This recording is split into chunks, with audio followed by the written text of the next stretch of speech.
being gone means that we've just got 5 teams left, make it essentially 4, whereas you're talking about Bryn, the last member standing, has already done some pretty remarkable things, taken out a lot of squads as EXO, who again, we're playing things out in the middle of the game as a duo. This Kraber from Aurora could end their game, but it doesn't even connect before EXO go down. The KP still going to Oirain in this case. 4 squads left, and Aurora control high ground, still in zone. 3 more bullets, so even if it doesn't connect, we immediately throw down the rolling thunder. Gets tagged up. We got to keep your eyes on Hardeki. Can never let your lifeline go down first. But for now, go next on the high ground. Adam towards your left, and ANC outplayed have been holding down their fort for the time being. But keep an eye on Shex making that push onto Adam for the cleanup crew. Adam was done dirty there. Rolling teams really did survive for such a long time. It does mean, however, that ANC have extended onto the train tracks, and that gives them an angle onto Aurora. 3 squads left. Oirain is down, but Hardeki is still in this. As long as you've got the lifeline res. No! Lifeline goes down, and Aurora now absolutely decimated. Nothing they can do. 2 squads left. It's go next versus ANC outplayed. The 3v3, ANC outplayed, moved into their position quite early on, but it's go next who have had to rotate throughout and fight for every bit of the space that they've accrued. 4 eliminations thus far for them, and outplayed have 7. It's going to be a big game regardless of however, but something that Slab is doing is popping that ult excel, trying to chain them together to have Beast of the Hunt available for this last fight. Remember, Go Next earned this spot by taking advantage of those teams that did overextend to low ground, took high ground by the choke themselves, making use of it now. As Kashera gets good opening damage, Kai slides in, no kills finished just yet. First one drops, ANC outplayed are wiped clean as they try and make a push up to the high ground. That was a killer endgame from Go Next.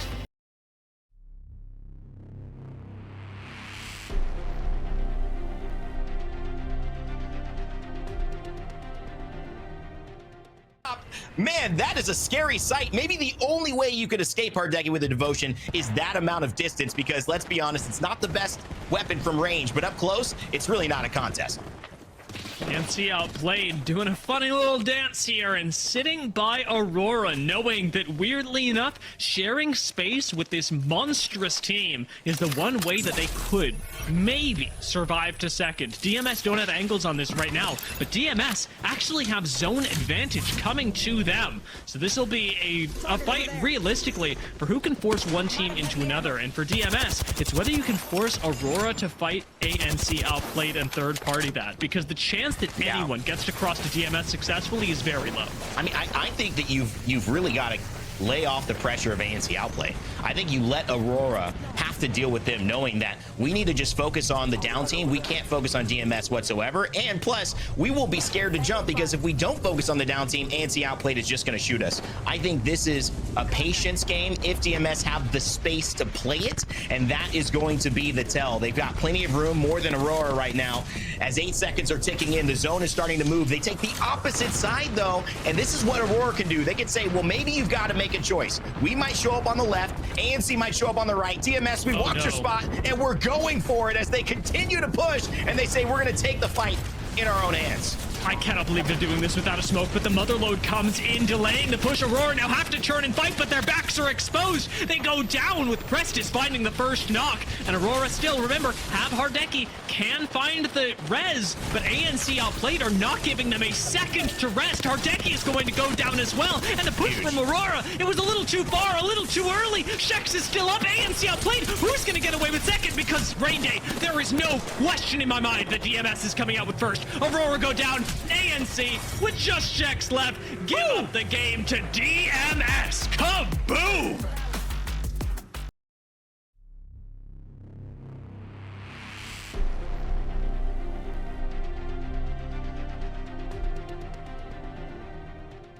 Kai though, longbow in hand, that's going to allow him to poke once potentially these two start fighting, but we're just waiting to see where that final circle starts to pull through. And next up, they drop down, use the zip to try and make a peek, but we go for ultimate low, and Arctic already throws the Jenny down. That Devo lying in wait.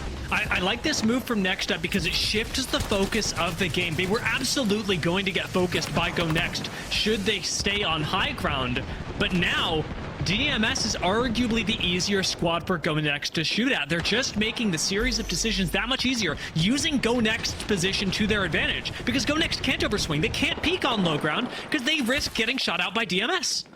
I feel like this is one of those cat memes on a snow day. It's like, what they doing over there? And Go Next is just watching, waiting to see what's going to happen. Yes, we're hearing the knuckle clusters kind of come through and maybe some pressure, but Watson's going to eat all of that regardless if they try to put that pressure down there on Next Up. This is just the calm before the storm. As DMS will eventually have to give up this room. Right underneath them, Next Up have priority on Watson fences that DMS would have to drop into, but surely these two squads will fight. Surely Go Next is the team to walk away with the win here. They are well positioned for it, and it would be their second win on World's Edge of the day. Right underneath them, Next Up start moving in. They don't actually find the knock on any of them. Instead, it's Prestis from DMS that goes down. That's very true. We do have Beast of the Hunt available, and from here on, the high ground last to move. Yes, the mother load comes their way, which is kind of that last-ditch effort to keep that pressure, but Kashera goes down. Something works over there, and Next Up hit that rotation onto the immediate low ground. Time is of the essence, but can we get Kashera back up? It's not looking likelihood, but you can play with the knockdown. Next up, though, Cinetic has to hit that med kit before diving straight into DM. The swing with the Devo. Prestis goes back down, turns their attention on to the remaining members of the low ground. We need shield swaps. We need to be able to heal up before Go Next fully sends. And on the high ground, Go Next at least have the opportunity to soften one member up. That's the Devo down. That's the rest of the squad dropping as well. Kashera, Slav, and Kai come in from the high ground and sweep the last two teams for the win.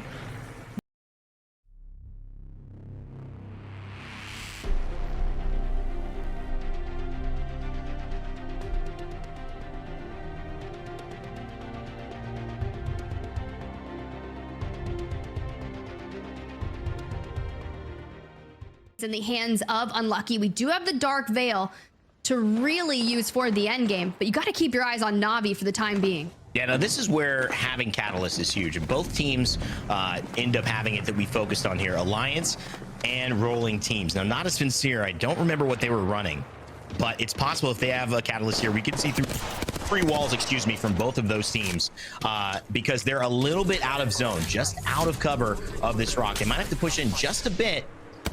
And Unlucky, of course, trying to make things as hard as possible for Na'Vi. They may just have to go a Rolling Thunder, trying to get Alliance some pressure on and move in towards the building. But as you mentioned, Tiff, it's a lot easier for Rolling Teams who could just sit in zone right now and try to just apply pressure to both of these squads. This is the ideal for them. These two squads fighting each other first. Exactly, but what Na'Vi's going to do is they're actually swinging around towards the low ground. They grab a knock onto Adam. Matafe answers back with a Rolling Thunder, and Tyler does have the Black Hole should he decide to use that. They've already made it a 3v3v2. This decision to grab some cover instead of letting Alliance take that engagement to them could have prolonged their life here towards the end game. There's the wall. It's a little late. Na'Vi make a good move, though, and they take down one of RTS, who are still somehow alive, and Alliance are in trouble. There's the Black Hole coming out from Na'Vi. You have much more of a fight, so they've got to get aggressive, which is why they did it. They don't have the utility of the Catalyst to survive, whereas Alliance, though, all with those shield swaps back on to all reds. But Na'Vi have taken the high ground, and they have found a huge advantage. This Hemlock should do work, but right back there, Tyler peeks his head. It takes about 125 damage himself. They do not need to overextend here, but keep that pressure down south, and they do just that. Here comes the blood scan, so they're going to be sitting on Effects radar. For the time being, it sounds like Rolling Teams might have gotten their third back in, but Na'Vi sends Alliance before they can focus on healing. Matafe anchoring from the back, sending all the damage down. 8 eliminations to be had, kinda with the flank. Alliance dead, but now here's the deal. We're in a 1v3 against Rolling Teams. And they can just walk this one. They can punch it out if they want. I mean, I know that there's some strong players on the Alliance and Na'Vi, but they're not going to overcome 3 like that. Rolling Teams, they roll the lobby, and they start strong in Game 4 with a dub here on Match Day 2.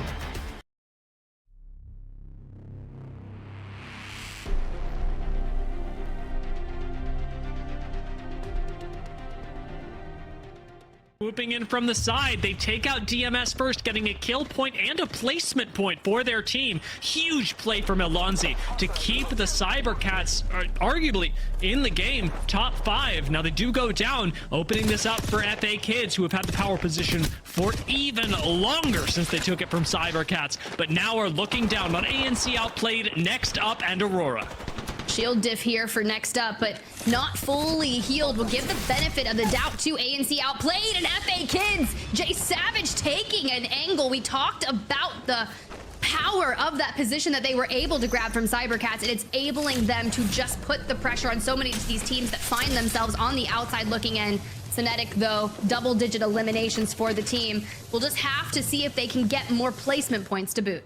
ANC outplayed again, just playing the placement really, really, really hard. Blue Shields right now cannot stand toe-to-toe with any of the remaining squads outside of Next Up, who have just one member left. FA Kids prioritize the building, are going to try and control Aurora's swing over, and Aurora are swinging over. Love that we've got kind of similar legend comps with Kiner on the lifeline here. Supply drop available for cover or just well-needed bats if they need it. Next Up has fallen, and into the final 3 we go. FA Kids, ANC outplayed, and Aurora. You can set the stage here with the free cam shot. See where Aurora has just mere cover. Have to smoke and dodge, sending straight on to FA Kids. This is ANC outplayed's game to win if they third party this right. Looks really good for them. Aurora still pretty healthy. Dip and dive out of Impulse for a shield bat. They baited in the third party, but Hardeki goes down. Oiring goes down. Impulse, the last one alive with the Eva. That was a critical swing from Izadin. Maybe even securing a second place. ANC outplayed are going to send this, are going to look for the win, but Shex forgets about the window from inside. FA Kids find a lot of damage. Take Andy Jax down to just one member. It's 2 solos, and FA Kids who come in for the win.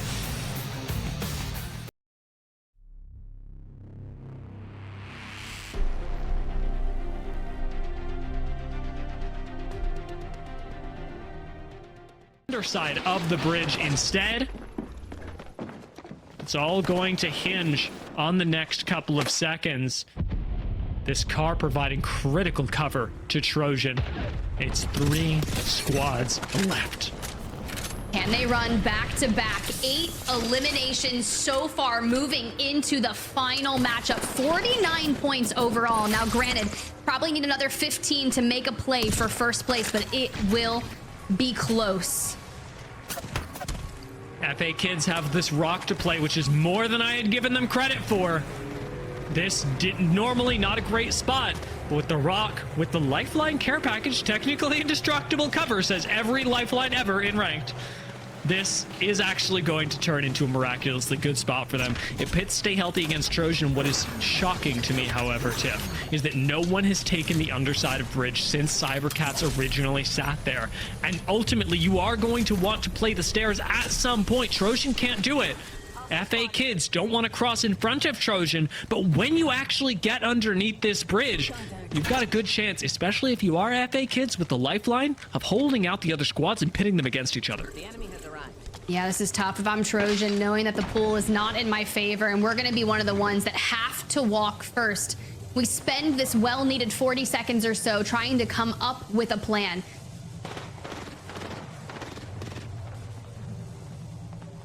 I'm really wondering, like, what's going on in everybody's heads right now. Stay healthy really can't hold on to their spot for very long. They've got a Bangalore if they want to smoke the cross. I don't see a reason why they wouldn't. But are they thinking about playing for second? Are they thinking about sending on FA Kids? It looks like they're trying to pressure FA under the bridge, actually, with this smoke. So maybe baiting in that fight to try and pull the Aurora FA engagement that we saw last game, where you go for a fight and you back out, trying to bait in the third party. It's all going to be a big bluffing game in this end zone. And out comes the first bluff, out comes the first send. It's a catwall. Gonna isolate you straight away from Trojan, but what Falcons and Mizuko go after is They open the damage straight onto FA Kids and then send Trojan. FA Kids did not have Bang ult at that time, being no ult excels to make work for it, but still, Atnum will have to use their ult, and for now, it's a lot of people just kind of poking at each other, but regardless, Trojan is having a massive game here with 10 eliminations, and the swing straight on to stay healthy from the high ground. Not getting that knock is huge, though. It opens up FA Kids to take the bridge, stay healthy, jump in underneath. Now Trojan and FA Kids are pitted up against each other. Atnum is low, and this has got to be the send for FA Kids. They're thinking about it for sure. Double smokes go down on both sides, trying to keep Atnum alive. FA Kids play the low ground outside of the bridge, giving control again to Trojan, and stay healthy are doing just that. They are ignoring this engagement, letting it play out on top of them. They want to hit the third party remix here. Minimal ammo in that, but they've got a Devo in the back pocket just waiting to drop down with it. Speaking of drops, we've lost out on Atnum, and the PK from Nyx FA Kids has fallen. This means we're looking at a 3v2. You know Stay Healthy has to come up. I like the gatekeeping with the Peacekeeper, but over from the side, in comes Falcons with the Eva and the Hemlock to clinch the win. That is how you play an endgame. That is how you make the other squads do your dirty work for you.